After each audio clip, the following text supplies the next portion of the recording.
గొంతు కోసి పరారైన దారుణ ఘటన ఖమ్మం జిల్లాలో చోటు చేసుకుంది. ఖమ్మం జిల్లా సత్తుపల్లిలోని వెంకటేశ్వర టాకీస్ రోడ్ లో నివాసం ఉంటున్న సురేష్ అనే వ్యక్తి తన భార్య ప్రమీలపై అనుమానంతో గొంతు కోసి హత్యాయత్నానికి పాల్పడ్డాడు. భార్య ప్రమీలకు తీవ్ర రక్తస్రావమై గాయాలయ్యాయి. దీంతో స్థానికులు ఆమెను ప్రభుత్వ ఆసుపత్రికి తరలించి చికిత్స అందించారు. అయితే గత కొంతకాలంగా తన భర్త తనను అనుమానిస్తూ ఇబ్బందులు గురి చేస్తున్నాడని, ఈ క్రమంలోనే నేడు తన గొంతు కోసి హత్య చేసేందుకు ప్రయత్నించి పారిపోయాడని భార్య ప్రమీల వాపోతుంది. ఈ ఘటనపై పోలీసులు కేసు నమోదు చేసి దర్యాప్తు చేపట్టారు. నా పేరు ప్రమీల అండి. నేను ప్రసాద్ గారి హాస్పిటల్ ఆయనకు చేస్తా. నా భర్త పేరు సురేష్.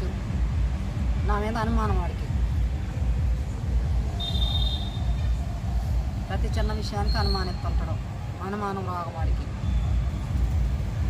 పొద్దస్తమానం ఏదెత్తుంటాడు, ఊకి ఇసుకెత్తుంటాడు, ఊకే నాన్న చికా చేస్తుంటాడు నన్ను.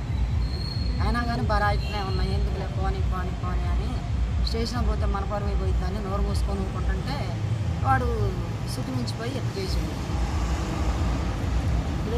నా సావుకి తయారైనాక నాకెందుకండి వాడు ఇంకా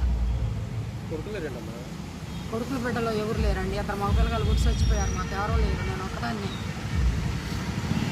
నేను నా భర్తే ఉంటాను. ఇంట్లో ఎవరో లేరు. నేను కరెంట్ పని చేస్తానండి. ప్రైవేట్గా ఎలక్ట్రీషియన్ చేస్తాను. అయితే నేను అన్నం తింటున్నా. డ్యూటీ టైం అవుతుంది. నైట్ నేను వెళ్ళేది టైం అవుతుంది. వెళ్దామని అన్నం తింటుంటే చాకు పెట్టి జేబులో చాకు పెట్టుకొని వచ్చి కోసేసి కొట్టే నేను మెడకాయ కోసిందని అటు పట్టుకొని అటు నెట్టే చెయ్యి తెగి మెడకాయ తెగి నా రక్తమే తీసుకొని పూసుకొని నన్ను కోసిందని ఎగురుతాను. ఇంకా ఇల్లంతా చూసారా వరదలో. ఇంటి ముందు ఇల్లు మొత్తం గది అంతా తడిసిపోయింది.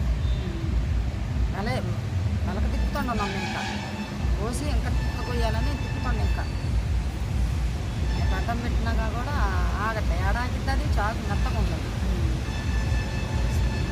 చమ్మమంటే తెగిపోయింది. పొయ్యగానే తెగిపోయింది.